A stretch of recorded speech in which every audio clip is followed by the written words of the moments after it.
Hello, greetings, salutations, and welcome to the channel.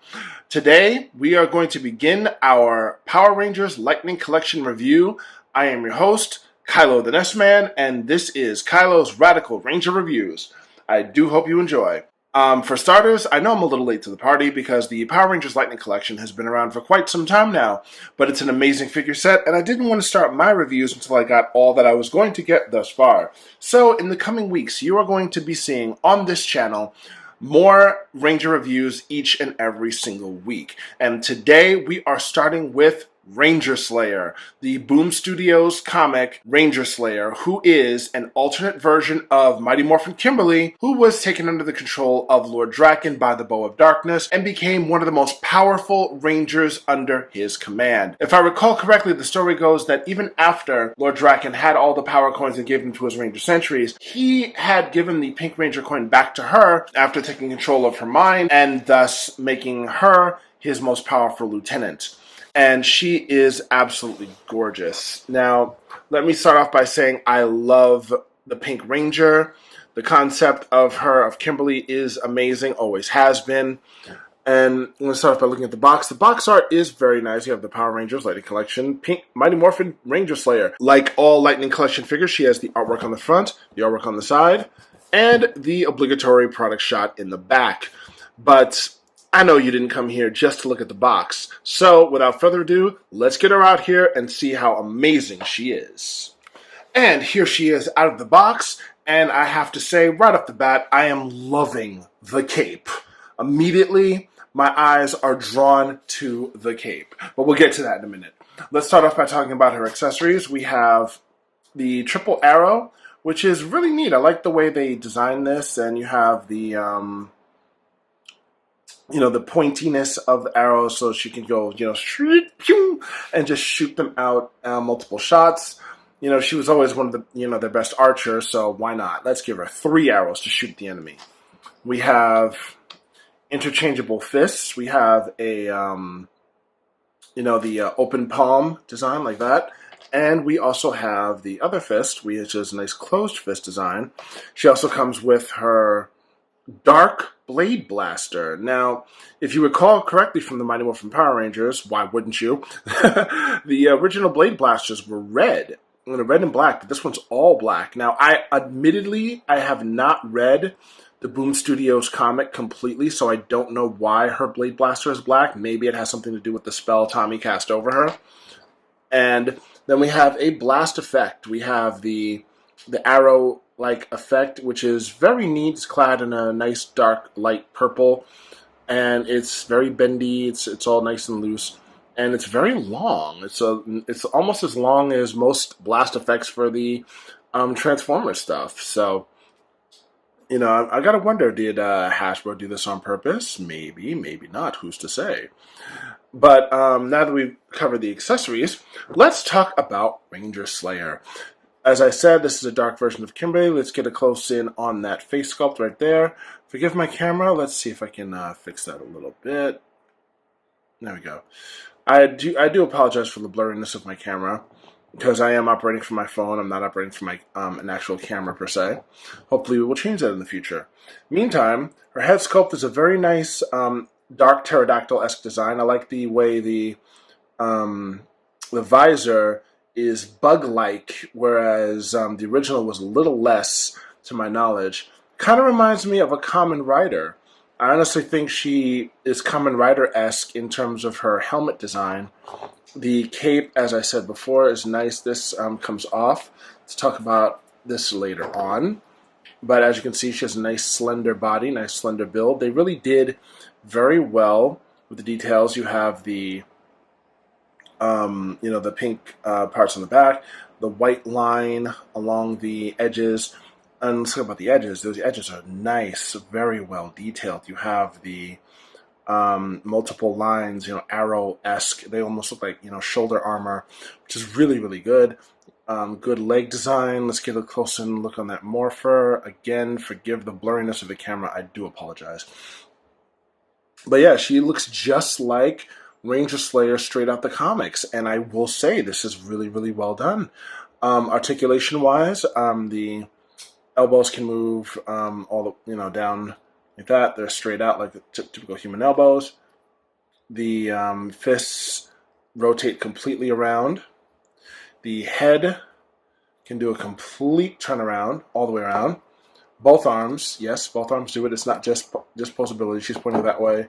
She's pointing this way. She's pointing that way because she knows that there's another review coming very soon, and it's going to be of someone that's close to her. I won't say who, but you'll have to wait until next week to find out.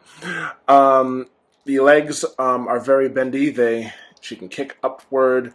It doesn't really have a great range of movement in the back, sadly. It doesn't go backward much. And you have the place for the holster for her blade blaster thingy. We get some really good waist movement. Like, literally, she can turn all the way around.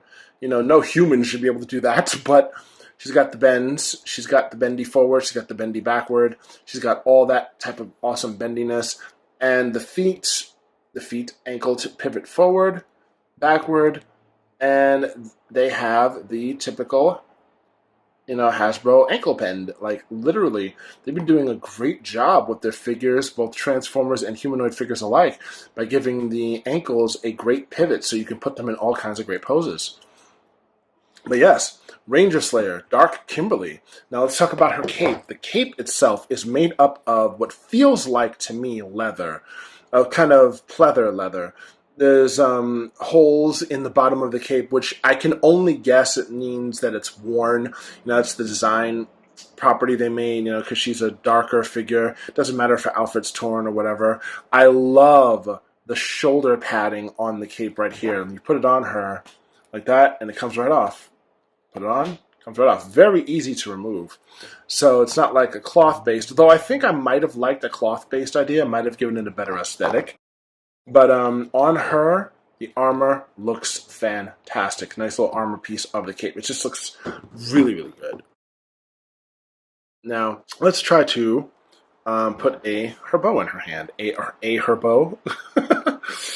Her bow. Before I try to put the bow in her hand, let's talk about the Bow of Darkness in detail.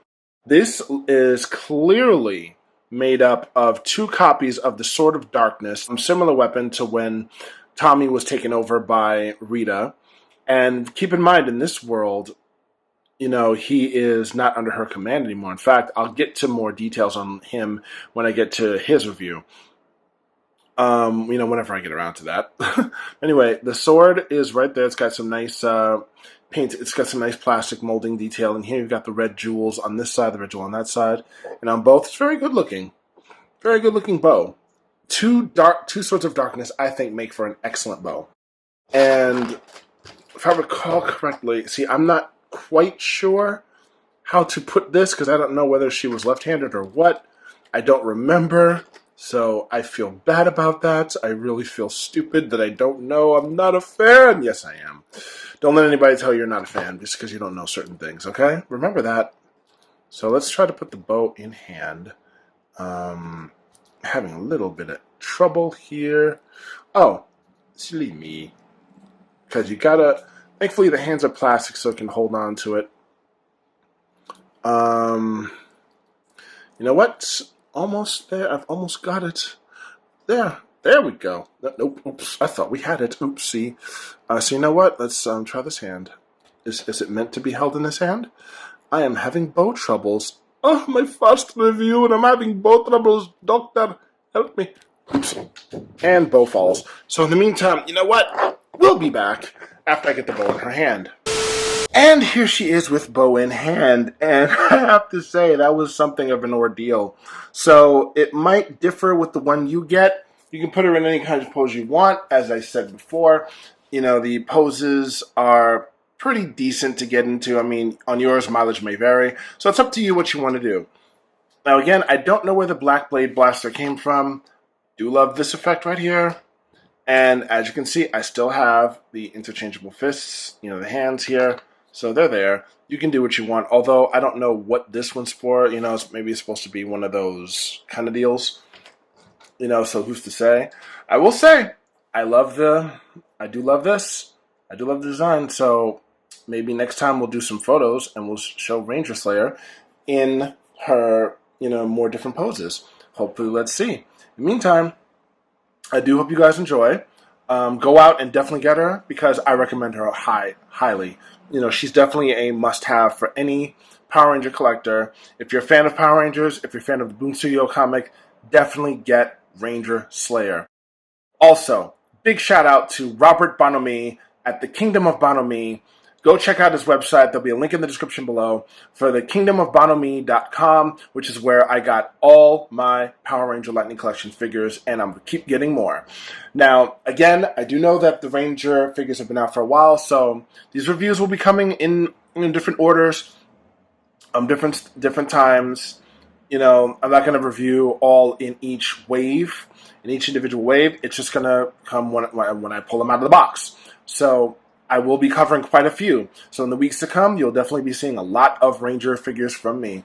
But in the meantime, this is your boy Kailo the Nest Man saying that growing old is mandatory and growing up is optional. Childhood into adulthood, brotherhood, and sisterhood. I love it all, and I love you all. Peace.